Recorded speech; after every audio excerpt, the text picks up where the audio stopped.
नमस्कार, मुद्दे की बात में आप सभी का स्वागत है। मैं हूं आपके साथ यशी शुक्ला। ऑनलाइन सर्फिंग करनी हो या ट्रांजैक्शन, आजकल हम सभी इन कार्यों को चुटकियों में घर बैठे अपने फोन या लैपटॉप की सहायता से पूरा कर लेते हैं। लेकिन क्या आपको मालूम है कि ऑनलाइन गेम के जरिए धर्म परिवर्तन भी कराया जा सकता है? जी हाँ, खेल कुछ ऐसा भी चल रहा है। मामला गाजियाबाद का है, जहां धर्मांतरण मामला अब एनआईए के पास पहुंच गया है। जल्द ही एजेंसी जांच शुरू कर देगी। मामले में विदेशी लिंक की साजिश नजर आ रही है। एनआईए इन्हीं विदेशी लिंक की सच्चाई बाहर लेकर आएगी। आपको बता दें कि पुलिस की पूछताछ में अब्दुल रहमान नाम के एक शख्स ने धर्म बदलवाने की बात कबूल की है। हाल ही में गाजियाबाद पुलिस ने इस रैकेट का पर्दाफाश किया था। इसके लिंक विदेशों से मिले थे। ये लोग ऑनलाइन गेमिंग ऐप से हिंदू लड़कों को फंसाते हैं, उनका ब्रेन वॉश करते हैं। इसके बाद उनका धर्म परिवर्तन कराया जाता है। ऑनलाइन गेम के जरिए धर्म परिवर्तन कराने के मामले में पाकिस्तान का एंगल भी सामने आया है। बता दें कि गाजियाबाद के रहने वाली एक नाबालिग के परिवार ने आरोप लगाया था कि उनका बेटा जन्म जाने के बहाने 5 बार मस्जिद में जाकर नमाज पढ़ता है। इसके बाद पुलिस ने सेक्टर 23 की जामा मस्जिद कमेटी के सदस्य अब्दुल रहमान को गिरफ्तार किया है। बता दें कि पुलिस की जांच में खुलासा हुआ है कि बच्चे ने मुंबई के एक शख्स से ऑनलाइन गेम खरीदा था। वो शख्स इसके बाद से लगातार बच्चे के संपर्क में था और बच्चे का ब्रेन वॉश कर रहा था। वो बताता था कि इस्लाम में कितनी अच्छाई है।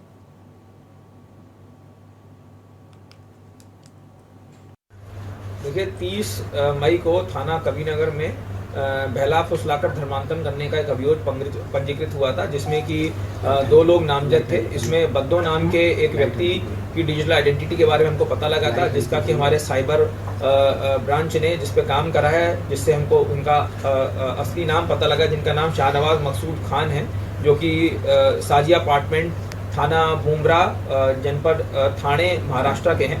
इनकी गिरफ्तारी हेतु हमने टीम बनाकर रवाना कर दी है। साथ ही साथ इसमें एक मौलवी का नाम आया था, जो कि सेक्टर 23 संजय नगर जामा मस्जिद में 2 साल से अपनी सेवाएं दे रहे थे। पूछताछ में हमको पता लगा है कि इनका नाम नन्नी उर्फ अब्दुल रहमान है, जो कि मूलतः बलिया के रहने वाले हैं, पर इनकी काफ़ी साल से यहाँ पर गाजियाबाद में रह रहे हैं। इन्होंने बहला फुसलाकर इसमें धर्मांतरण कराने में इनका एक जैन नाबालिग लड़का एवं 2 हिंदू लड़कों में इनका काफ़ी इंपॉर्टेंट रोल रहा है। इसके हमको इलेक्ट्रॉनिक साक्ष्य और बाकी एफिडेविट और डॉक्यूमेंट्स भी हमको हाथ लगे हैं। जी हाँ, तो ऑनलाइन सर्फिंग करनी हो या ट्रांजैक्शन, आजकल सभी अगर हम बात करें तो इंटरनेट का यूज़ करते हैं, लैपटॉप का यूज़ करते हैं, और उसमें तरह तरह की वेबसाइट्स होती है, बहुत सारी चीज़ें देखने को मिल रही हैं। और ऐसे में अब ये कहीं ना कहीं धर्मांतरण करने के लिए इस कुछ ऐप्स बनाए गए हैं, जिनके ज़रिए इस्तेमाल किया जा रहा है, लोगों का ब्रेन वॉश किया जा रहा है। आज हम इसी पर चर्चा करेंगे और मेहमान हमारे साथ जुड़ चुके हैं। आशीष यादव जी साइबर एक्सपर्ट है, हमारे साथ जुड़ चुके हैं, और भी लोग हमारे साथ जुड़ेंगे। फिलहाल आशीष जी, बहुत बहुत स्वागत है आपका के न्यूज़ में। और सबसे पहले तो मैं ये समझना चाहूँगी, और जनता भी ये समझना चाहती है, कि ऑनलाइन कैसे किसी का धर्मांतरण कराया जा सकता है, क्या ये संभव है, और यदि संभव है तो कैसे ये एक पूरा प्रोसेस है, जो मैं आपसे समझना चाहती हूँ। अनम्यूट कीजिएगा प्लीज आशीष जी। मैम, जी जी। हाँ जी, मैं ये कह रहा था कि जैसे कि अगर हम ये कबीरनगर वाला जो इंसिडेंट है गाजियाबाद में जो हुआ है, जिसमें महाराष्ट्र से धर्मांतरण करने की कोशिश की गई है, अगर हम ये स्पेसिफिक केस को देखेंगे तो यहाँ पे जो बच्चों की साइकी है, उसके साथ उन्होंने थोड़ा सा प्ले करने की कोशिश की है। बच्चे जो है ऑनलाइन गेमिंग में काफी ज्यादा आजकल इंडल्ज होते हैं। तो जब वो गेम खेल रहे हैं, अगर मान लीजिए कि कोई बच्चा है 15-17 साल का है, जो कि बच्चा 12th में था, जिसका ये साथ ही केस हुआ है, और वो गेम खेल रहा है, बट वो कंसिस्टेंटली अगर वहां जीत नहीं पा रहा है, डिफिकल्ट कर दिया है गेम को, तो फिर उसकी साइकी में आ जाता है कि मैं कैसे कम्पीट करके इस गेम को जीत सकूं। तो जो भी ये लोग थे, उन्होंने उसकी साइकी के साथ थोड़ा सा प्ले करा और उसको ये बताया कि अगर आप कुरान के जो भी वर्स है इसको आप पढ़ोगे, या जाकिर नाइक के वीडियोस दिखाए जिसमें बताया कि कैसे आप इस्लाम रिलीजन को अगर फॉलो करते हो तो आप इनविंसिबल हो जाओगे, या अल्लाह विल प्रोटेक्ट यू, जैसी जो चीजें हैं, तो बच्चे के दिमाग में वो घर कर गई कि अगर मैं इस तरीके से करूंगा तो हो सकता है कि मैं ये गेम जीत जाऊं। फिर उन्होंने धीरे धीरे उसके साथ वीडियो शेयर किए, और कई सारे ऐसे केसेस दिखा देते हैं पुराने, जिन लोगों ने कभी इस्लाम एक्सेप्ट किया हो, कि एक्सेप्ट करने के बाद उनकी लाइफ में कैसे कैसे चेंजेस आते हैं, जिससे कि वो बच्चा मोटिवेट हो जाए, जो कि एक तरीका गलत है। बट उन्होंने इस तरीके से बच्चे को मोटिवेट किया, और हो सकता है कि उसके बाद उन्होंने गेम को थोड़ा सा काउंटरफिट करके उसको जिता दिया होगा 2-3 बार। तो उसके लिए धीरे धीरे उसको समझ में आ गई कि हाँ, अगर मैं इस रिलीजन को फॉलो करूंगा तो जैसे आज मैं गेम जीतता हूँ, कल मैं लाइफ में और भी सक्सेसफुल हो सकता हूँ। तो this is how they are trying to manipulate all the children आजकल। आशीष जी, देखिए मैं आपसे लेकिन ये समझना चाहूँगी, क्योंकि देखिए इस तरीके के वैसे तो बहुत सारे ऑनलाइन गेम हैं, और हम ये कैसे इसको डिफरेंशिएट कर पाएंगे कि ये जो ऐप है वो इस तरीके से रिलेटेड है, क्योंकि देखिए ऐप तो सारे नॉर्मली होते हैं, और ऐप में जब आप गेम खेलना शुरू करते हैं देन यू रियलाइज कि इसमें ऐसा कुछ है। नहीं मैम, देखिए ये ऐसे डिकोड कर पाना तो बहुत ज्यादा डिफिकल्ट है, क्योंकि ये गेम का पार्ट नहीं है। जो अगर आप इस इंसिडेंट को देखेंगी तो हर गेम में आजकल ऑनलाइन चैटिंग की फैसिलिटी दे रखी है, जिससे कि खेल रहे हैं वो आपस में चैट कर सके। तो this is not a module of the game. ये गेम के मॉड्यूल्स के अंदर की कोई चीज नहीं है, आउटसाइड द गेम एक पार्ट है जिसमें कि चैटिंग कर सकते हो। उस चैटिंग के थ्रू बच्चों को इन्फ्लुएंस करने की कोशिश की गई है। इसके लिए पेरेंट्स को थोड़ा सा बच्चों की सर्फिंग पे, वो कौन से गेम्स खेल रहे हैं और गेम्स खेल रहे हैं, जिन लोगों के साथ खेल रहे हैं, अगर वो अननोन प्लेयर्स हैं तो उनसे किस तरीके का इंटरेक्शन हो रहा है, वो उनको क्या बता रहे हैं, एक रेगुलर मॉनिटरिंग करनी पड़ेगी उनको। पेरेंट्स के एंड पे एक एडेड रिस्पॉन्सिबिलिटी आज के टाइम में, जैसे कि अगर आप ये गेम को आप छोड़ भी दें तो जो हमारा सोशल मीडिया है, आपका इंस्टाग्राम है, फेसबुक है, ट्विटर है, यहाँ पे भी आपको कंटिन्यूसली ऐसी रील्स मिल जाएंगी रिलीजियस, जो कि किसी ना किसी तरीके से आपको इन्फ्लुएंस कर सकती है। तो पेरेंट्स को सारी चीजों को देखना होगा कि बच्चा क्या देख रहा है और वो चीजें उसको किस तरीके से इन्फ्लुएंस कर रही है। तो ये एक पेरेंट्स की एडेड रिस्पॉन्सिबिलिटी है, ये गेम का पार्ट नहीं है। तो आप इसपे मतलब अगर आप कोई साइबर क्राइम के तहत इस पे कोई कार्रवाई करने गेम पे जाएंगे तो वो डिफिकल्ट है। ये एक्चुअली लोगों का अपना मोडस ऑपरेंडी है, जो भी वो महाराष्ट्र से ऑपरेट कर रहे थे वो गेम का ही पार्ट थे, they were also playing the same game. ठीक है आशीष जी, लेकिन देखिए ये, क्योंकि अब जैसे कि आपने बताया कि खुद ही ये कितना डिफिकल्ट है इसे क्रैक कर पाना, या फिर जो भी इसके प्रोसेस में होगा, लेकिन आप पेरेंट्स के लिए, क्योंकि ये सरदर्द है। बच्चे देखिए ऑनलाइन गेम में आजकल, मुझे लगता है सभी आजकल इंडोर आउटडोर, हमारे ज़माने में होता था कि इंडोर गेम्स हैं आउटडोर गेम्स हैं, लेकिन अभी इंडोर आउटडोर तो मुझे लगता है इतना लोग प्रेफर ही नहीं करते हैं जितना लोग अब mobile gaming and all in सब में कितना ज़्यादा इन्वॉल्व हो गए हैं। तो ऐसे में पेरेंट्स के लिए एक बड़ा सरदर्द है कि वो कैसे इस चीज़ को समझ पाएंगे या समझा पाएंगे बच्चों को भी कि ये कितना ज़्यादा खतरनाक उनके फ्यूचर के लिए हो सकता है। मैम इसमें एक रेगुलर कम्युनिकेशन की भी जरूरत है पेरेंटिंग की। अगर आप एंड पे बात करती हैं कि पेरेंट्स बच्चों से डेली थोड़ी बातचीत करने की कोशिश करें कि अच्छा आज आपने ऑनलाइन जो गेम खेला है या आप जो वीडियो सर्च कर रहे थे क्या है, क्योंकि आप इस इंसिडेंट को छोड़ भी देंगे तो आजकल आप बच्चों को देखती हैं कि बच्चे बहुत ही जो गाने हैं वो जो बहुत अच्छे गाने नहीं है, बट बच्चे उसको फॉलो करना स्टार्ट करते हैं या गाना स्टार्ट कर देते हैं, उनको मीनिंग नहीं पता होती। तो आपको डेली कम्युनिकेट करना पड़ेगा कि आपका बच्चा कर क्या रहा है। पेरेंट्स को डेली 1 घंटा 2 घंटा बच्चों के लिए निकालना पड़ेगा, प्लस जो भी बच्चे की हिस्ट्री है, चाहे वो गेमिंग की हो, सर्फिंग की हो या सोशल मीडिया की, उसको डेली बेसिस पे चेक करना पड़ेगा। मॉनिटरिंग इज वेरी इंपॉर्टेंट, क्योंकि आपको 1 वीक का टाइम, जैसे ये गेम है या कोई वीडियोज है, उन लोगों को 1 हफ्ते का टाइम बहुत है। अगर पेरेंट्स ने 1 हफ्ता ध्यान नहीं दिया तो बच्चों को मैनिपुलेट कर देंगे, क्योंकि जो बच्चों का, हम जिस एज ग्रुप की बात कर रहे हैं, माइंड बहुत ही वॉलेटाइल होता है। यहाँ पे उनको कन्विंस करना किसी भी चीज के लिए बहुत ज्यादा इजी होता है कंपेरेटिवली, मतलब 12, 13 to 17 एंड 18। अगर आप उनको कुछ भी बताओगे तो वो जल्दी उसको रेडिली एक्सेप्ट करते हैं, क्योंकि उनका ब्रेन अभी उस स्पेस में है। तो ये मॉनिटरिंग एक एडेड है, पेरेंट्स के लिए हेडेक है, बट उनको ये करना ही पड़ेगा, इसका और कोई ऑल्टरनेटिव नहीं है। क्योंकि आप अगर इसमें सोचो कि गवर्नमेंट की तरफ से या ट्राई की तरफ से कोई बैन लग जाए तो वो डिफिकल्ट है, क्योंकि गेम्स में ऐसा कुछ नहीं है, या वीडियोस में आप सोशल मीडिया पे पूरी तरह से बैन नहीं लगा सकते। ये बात तो बिल्कुल सही कह रहे हैं आप आशीष जी, कि देखिए ना गेम्स में बैन लग सकता है, ना सोशल मीडिया पर बैन लग सकता है, लेकिन जैसे कि आपने कहा कि पेरेंट्स को इस ओर ध्यान देना चाहिए कि उनका बच्चा क्या सर्च कर रहा है या क्या देख रहा है, जो कि काफ़ी इम्पॉर्टेंट हो जाता है। लेकिन अगर हम सोशल मीडिया की बात करें आशीष जी, तो देखिए सोशल मीडिया पर भी जैसे कि आपने बताया कि इस तरीके की भ्रामक बहुत सारी चीज़ें देखने को मिलती हैं। कई बार हम ये सुनते भी है कि प्रशासन ज़्यादातर इन सब चीज़ों पे ध्यान देता है कि किसी तरीके की अराजकता ना फैलने पाए, या किसी तरीके की कोई हेट्रेड चीज़ें जो है वो ना दिखाई पड़े, कोशिश की जाती है, इमिडिएटली बैन हो जाती हैं वो चीज़ें। लेकिन फिर भी उसके बावजूद भी ऑनलाइन सोशल मीडिया पर भी ये सारी चीज़ें देखने को मिलती है। तो ये कैसे पॉसिबल हो पाता है कि इतनी सारी चीज़ें जब वॉच की जाती है कि कोई हेट्रेड चीज़ ना हो या ऐसे एक्सप्लोर ना हो पाए, उसके बावजूद भी ये नज़र आता है। तो इसके पीछे क्या कारण है, मैं ये ज़रूर समझना चाहूँगी। अगर आप 2019 के बाद से देखेंगी, पोस्ट जो यूएस का लास्ट इलेक्शन हुआ था 18 वाला और 16 वाला, उसके बाद से जितने भी सोशल मीडिया इन सब पे काफी केसेस चले थे कि आप लोग पॉलिटिकली या रिलीजियसली किसी तरीके से लोगों को इन्फ्लुएंस हो रहे हैं, ऐसे आपका कंटेंट है। तो उन्होंने इसके लिए एक प्रॉपर ऑडिट की टीम बनाई है और वो टीम जो है वो इस चीजों को रेगुलरली मॉनिटर करके वहां से हटाने की कोशिश करती है। बट प्रॉब्लम ये है कि कंटेंट इतना ज्यादा है कि उनके भी कैपेबिलिटी इसके बाहर है कि वो डेली बेसिस पे कितना मॉनिटर कर सकते हैं। उनका भी जैसे जो प्राइम जो फोकस होता है उसमें ये होता है कि जैसे अगर कोई ब्लड से रिलेटेड चीज किसी वीडियो में है, किसी फोटो में है या कोई रिलीजियस कंटेंट है, तो वो उसको तुरंत का तुरंत हटा देते हैं। बट अभी ये जो केस आपका जो आया है इसमें तो वो मॉनिटर वो भी नहीं कर सकते, क्योंकि चैट्स मॉनिटर करना इज वेरी डिफिकल्ट। चैट्स तो मॉनिटर करते हैं बट दैट इज लाइक 1:1000 या 1:11000 की जो चैट्स हैं उसको मॉनिटर करते हैं। बट अगर कोई ऑफेंसिव कंटेंट उसमें आएगा तो वो उसको हटा देंगे, वो चैट को बंद कर देंगे। बट अगर जैसे हम और आप बात कर रहे हैं, एक नॉर्मल कन्वर्सेशन हो रही है, तो वो उसके लिए वो कुछ नहीं कर सकते। तो ये हमको ये ध्यान देना पड़ेगा कि हमारे जो बच्चे हैं वो किस तरीके का कंटेंट देख रहे हैं, वो किस तरीके की चीजों पे इंडल्ज हो रहे हैं, गेम्स क्या खेल रहे हैं।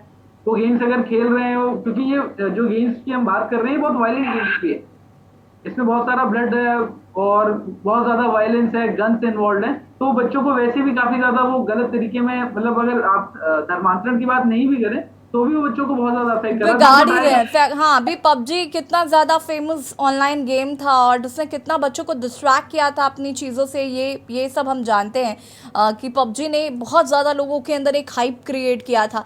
और एक और गेम आया था जिसमें आई थिंक ब्लू व्हेल नाम का शायद एक गेम था कि बच्चे सुसाइड वगैरह कर रहे हाँ। थे, हाथ पे कट्स लगा रहे थे, वो उसमें टास्क कहते थे। जैसे कि अभी अगर आप इस गेम की बात कर रहे हैं ना, तो उन्होंने बच्चों को ऐसे मोटिवेट किया। वैसे ही ब्लू व्हेल भी जो गेम था वो सिमिलरली बच्चों को ऐसे ही टास्क देता रहता था कि अगर आप ऐसा करोगे तो ये होगा। आप ये एक तरीके से आप समझिए बच्चों को कूल बनाने के लिए, शो ऑफ के लिए इन चीजों का इस्तेमाल कर रहे हैं। जो अपना मोटिव जो उनका है, अपना जो उनका मोडस ऑपरेंडी उसको एग्जीक्यूट करने के लिए बच्चों का यूज कर रहे हैं।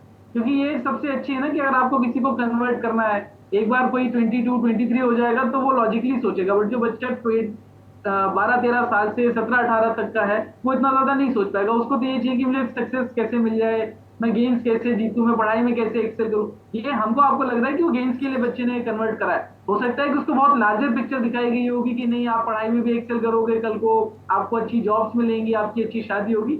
ये हमको नहीं पता ना कि बच्चे को किस किस तरीके से मोटिवेट किया जाता है। बिल्कुल। वापस आती हूँ मैं आशीष जी। प्रमिला मिश्रा जी, अधिवक्ता हाईकोर्ट, हमारे साथ जुड़ चुके हैं। प्रमिला जी, बहुत बहुत स्वागत है आपका।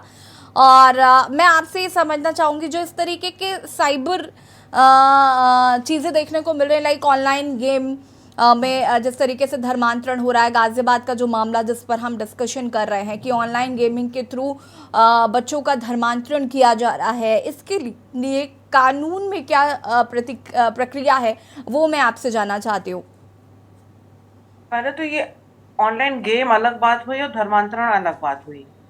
दोनों को कंबाइन नहीं किया जा सकता है और हो सकता है ऐसा किया जा रहा हो। प्रमिला जी, ऑनलाइन गेमिंग के जरिए धर्मांतरण कराना, तो वो साइबर सेल एक बना हुआ है जिसके अंतर्गत आपको एफआईआर करानी होती है, ऑनलाइन ही हो जाती है। उसके लिए ना आपको नाम पता भी अपना नहीं बताना होता है, उसमें आप ऑनलाइन इसका एफआईआर करिए। उसके बाद में वो लोग साइबर सेल इतना ज्यादा सतर्क है कि वो सब तरह की बातें उसमें से ढूंढने की कोशिश करता है और फिर उसके बाद उस पर कार्रवाई होती है। और पहले उस पर कोई कानून नहीं था, पर अब कानून है जिसके तहत जो दोषी है उसको सजा भी मिलती है। रही बात धर्मांतरण की और इस टाइप की जो हरकतें हैं जो हो रही हैं समाज में, उसमें जो मेरा सुझाव है, माता पिता को भी बहुत ज्यादा जागरूक होना पड़ेगा, या घर में जो अन्य अभिभावक हैं उनको भी जागरूक होना पड़ेगा। पहले हमारे यहाँ ज्वाइंट फैमिलीज हुआ करती थी, जिसमें कि माता पिता अगर सर्विस पे जाते हैं तो बच्चों के पेरेंट्स और होते थे, चाहे चाचा चाची दादा दादी, वो आपस में बच्चों को देखभाल करते थे। बच्चों को एकाकीपन नहीं महसूस होता था। आज की तारीख में बच्चे एकाकी हो गए हैं। मोबाइल दे दिया जाता है और तरह तरह के गेम वो सर्च करते रहते हैं उसमें, जिसके तहत इस तरह की हरकतें हो जाती हैं। वो अपना अकेलापन दूर करने के लिए इस तरह के काम करते हैं और उसकी वजह से ये सब सामाजिक समस्याएं पैदा हो रही हैं। तो थोड़ा सा बीच में माता पिता को भी जागरूक होना पड़ेगा, समय समय पर उनका बच्चा क्या कर रहा है इस बात का भी ध्यान रखना पड़ेगा। और बच्चों को जो आज अकेलापन महसूस होगा, थोड़ा सा भी कहीं से हमदर्दी पाते हैं वो उधर की ओर उनका झुक जाता है। ये एक मानसिकता हो गई है। और हम आप भी यही कोशिश करते हैं, जब हम किसी तकलीफ में होते हैं तो जो थोड़ा सा भी सहानुभूति हमारे प्रति रखता है हम उसकी तरफ झुकाव रखने लगते हैं। फिर वो किस हद तक चला जाता है ये परिस्थितियों पर डिपेंड करता है। तो वो स्थिति ना पैदा हो इसके लिए हमारे पेरेंट्स को भी और समाज को भी जागरूक होना पड़ेगा। और कुछ सामाजिक नियम है उनका भी हमें और हमारे बच्चों को डर दिखाना पड़ेगा, जो पहले हम लोगों में के बचपन में हुआ करता था कि अरे ये मेरे चाचा है, ये मेरे भैया है, ये देख लेंगे। हम लोग मोहल्ले के ही लोगों के प्रति इतना आदर सम्मान रखते थे, वो आज की तारीख में बिल्कुल समाप्त होता जा रहा है, क्योंकि बच्चों को इतनी ज्यादा सुविधाएं दे दी गई हैं और उनकी सुविधाओं को भरपूर पूरी करने की कोशिश करते माता पिता, जिसकी वजह से उनको समय नहीं दे पाते हैं। उस वजह से ये सामाजिक अपराध और इस तरह की घटनाएं होती रहती है। उसमें कोई जरूरी नहीं है कि वो लड़का ही करता हो या लड़की ही करती हो। धर्मांतरण का एक कारण और भी है, जो ये अंतरजातीय विवाह जो हो रहे हैं कि वो बरगला कर जाके शादी कर लेते हैं, उसके बाद धर्मांतरण करते हैं। तो एक ये बात सोशल मीडिया पे बहुत ज्यादा हो रही है, जिसमें मेन कारण नहीं बताया जा रहा धर्मांतरण का। उस जगह हमारा जो कानून बना है उसके हिसाब से आपको किसी भी धर्म में, एक धर्म में परिवर्तन करना ही होगा, चाहे वो मुस्लिम बन जाए, चाहे हिंदू बन जाए, चाहे आप क्रिश्चियन बन जाए, लड़का हो चाहे लड़की हो, किसी एक को एक धर्म अपनाना पड़ेगा। उसके बाद भी वो शादी रजिस्टर्ड होती है। उसका एक बहुत बड़ा कारण ये भी है, खाली एक कारण यही नहीं है कि उसने हिंदू बना दिया या उसने मुसलमान बना दिया। उसका रजिस्टर करते समय आपको एक धर्म अपनाना ही होगा, जिसके लिए धर्म परिवर्तन करके एक धर्म के अनुसार ही आपको विवाह करना होता है। उसका एक बहुत बड़ा कारण ये भी है। ठीक है, वापस आते हैं प्रमला जी आपकी तरफ। रश्मि सिंह हमारे साथ जुड़ चुकी है, सामाजिक कार्यकर्ता हैं। रश्मि जी, बहुत बहुत स्वागत है आपका के न्यूज़ में। और आपसे मैं ये जानना चाहूँगी, जो इस तरीके के धर्मांतरण के मामले निकल कर सामने आ रहे हैं, अभी तक तो हम देखते थे कि जबरन धर्मांतरण में प्रेम प्रसंग ज़्यादातर ऐसे देखने को मिलते थे, लेकिन अब ऑनलाइन गेमिंग एक तरीका ढूंढ लिया गया है धर्मांतरण करने का। सबसे पहले तो इस पर आपका रिएक्शन चाहूँगी मैं। अनम्यूट कीजिएगा रश्मि जी। रश्मि जी अनम्यूट कीजिएगा, आपकी आवाज हम तक नहीं आ पा रही है।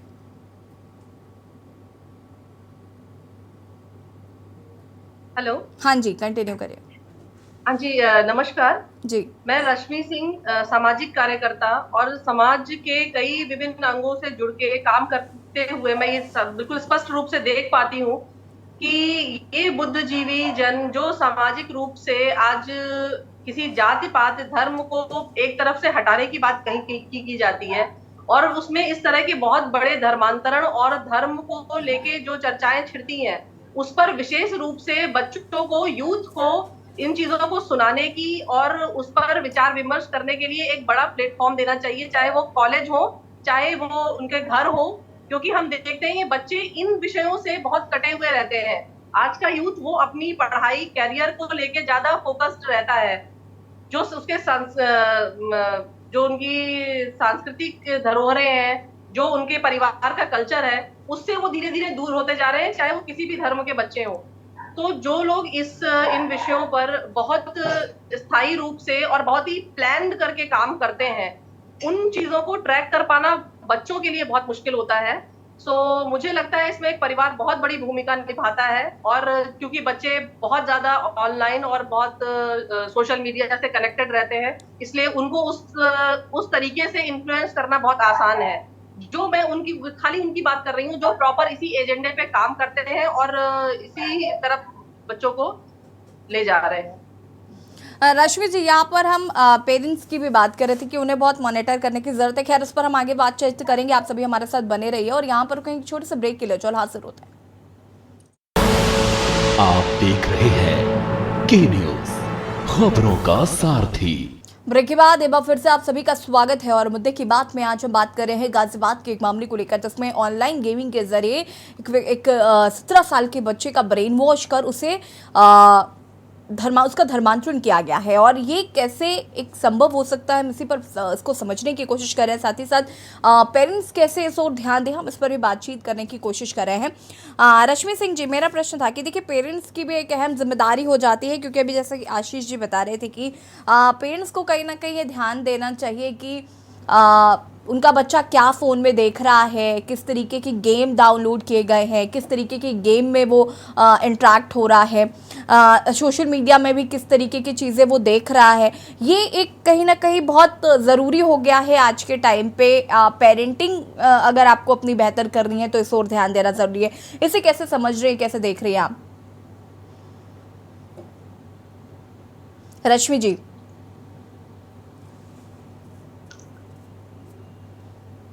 रश्मि जी, आपको आवाज आ रही है मेरी? जी, थोड़ी सी नेट कनेक्टिविटी वीक है मेरे तरफ, इस वजह से मैं पूरा आपका सवाल सुन नहीं पाई हूँ, माफ करिए। हम पेरेंटिंग की बात कर रहे हैं रश्मि जी। पेरेंटिंग पर ध्यान देना बहुत ज़रूरी हो गया है। आशीष जी बता रहे थे कि बहुत ज़रूरी है कि आपका बच्चा क्या देख रहा है, क्या नहीं देख रहा है, कितना सोशल मीडिया पर कितना वक्त दे रहा है, साथ ही साथ किस तरीके की कंटेंट वो वहाँ से देख रहा है। इस पर ध्यान देना बहुत ज़रूरी है। इस पर क्या राय है आपकी, क्योंकि आजकल पेरेंट्स के ऊपर भी एक बड़ी जिम्मेदारी हो गई है, क्योंकि चीज़ें बढ़ती जा रही हैं। जी, टाइम टेबल एक मैनेज करना बहुत जरूरी है पेरेंट्स के लिए भी, और उनका सेल्फ डिसिप्लिन भी इसमें बहुत मायने रखता है, क्योंकि बच्चों को शायद वो अपने ही अनुशासन तोड़ने के विषय में ही ज्यादा प्रेरित करते हैं, क्योंकि पेरेंट्स भी देखा जाए तो आज के टाइम पे अपना मोस्टली समय सोशल मीडिया पे या फोन पे बिताते हैं, चाहे वो उनके काम से संबंधित हो या कोई भी नहीं हो। अगर फ्री टाइम भी है तो वो किसी अदर एंटरटेनमेंट को चूज करने की बजाय फोन पकड़ के बैठना ज्यादा प्रेफर करते हैं। तो ऐसे में मुझे लगता है कि पेरेंटिंग का सबसे बड़ा उदाहरण वो खुद पेश करें, पहले बच्चों के सामने खुद सेल्फ डिसिप्लिन अपने आप को करें, और फिर उस बच्चे के लिए भी टाइम टेबल एक सेट करें कि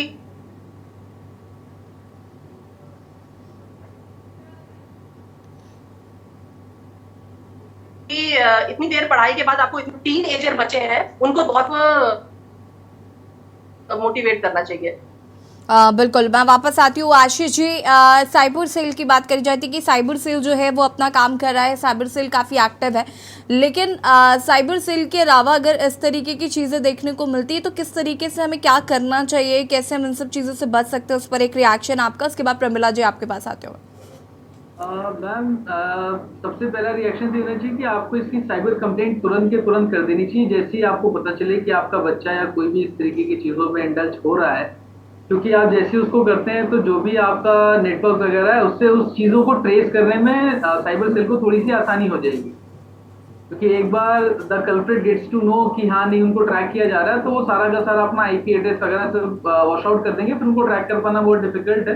तो जैसे ही आपको पता चले, बच्चों को आप बाद में समझाइएगा या कुछ करिएगा, सबसे पहले आप उसकी कंप्लेंट करिए जाके साइबर सेल में, जिससे कि वो एक तुरंत के तुरंत एक्शन ले ले और जो कल्प्रिट्स है वो पकड़े जाए।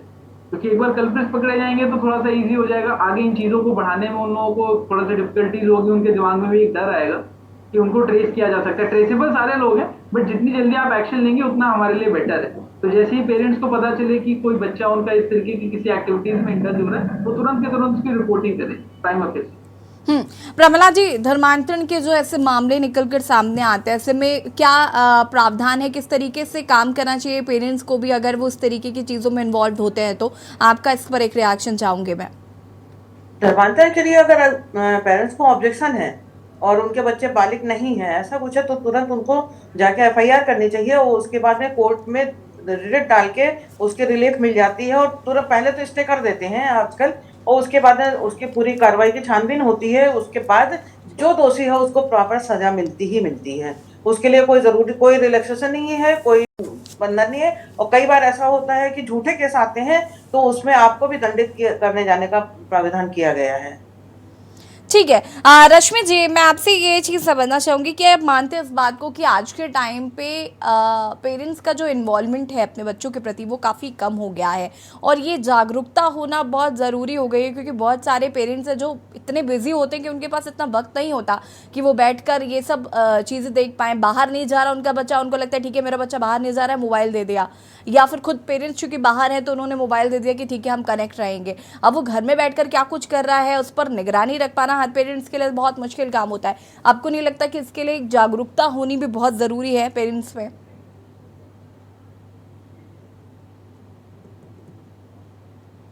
रश्मि जी, आवाज़ आ रही है आपको? ठीक है, रश्मि जी, शायद रश्मि जी का कुछ नेट इशू है। आशीष जी, एग्जैक्टली आप सही कह रही हैं, लेकिन देखिए मैं इस चीज को कहूंगी, जागरूकता तो पेरेंट्स साइबर जो हमारा सेल है और उससे, और या हेलो जी जी रश्मि जी कंटिन्यू करिए। हेलो जी जी कंटिन्यू हाँ जी, करिए। मैं यही कह रही हूँ कि मैं इसमें जरूर फोकस करना चाहूंगी। जो हमारी साइबर सेल है या जो हमारे प्रोग्रामिंग से, कुछ गवर्नमेंट को ऐसा चीजें करनी चाहिए कि वो इस तरह के कुछ प्रोग्राम्स लाए, कुछ एप्स लाए, जिससे हम पेरेंट्स इसको मॉनिटर कर पाए या उसकी पूरी हिस्ट्री हम कहीं चेक कर पाए। इसके अलावा शायद मेरी नोन में है, कोई है या नहीं मुझे नहीं पता, जिसको लगा। ठीक है रश्मि जी, आपकी आवाज़ हम तक क्लियर नहीं आ पा रही है। आप सभी का फिलहाल बहुत बहुत शुक्रिया चर्चा में शामिल होने के लिए। और मुद्दे की बात में आज हम बात कर रहे थे ऑनलाइन गेमिंग में हो रहे धर्मांतरण के जो केसेस निकलकर सामने आ रहे हैं, जो कि काफ़ी चिंता का विषय बने हुए हैं। इसमें पेरेंट्स को कहीं ना कहीं जागरूक होने की ज़रूरत है कि उनका बच्चा फ़ोन में क्या देख रहा है, किस तरीके के वीडियोज़ देख रहा है, किस तरीके के कंटेंट देख रहा है। साथ ही साथ साइबर सेल को जाकर तुरंत कंप्लेन करनी चाहिए ताकि वो उस चीज़ों को मॉनिटर कर सके। फिलहाल मुद्दे की बात में इतना ही। देखते रहिए के न्यूज़ इंडिया। नमस्कार।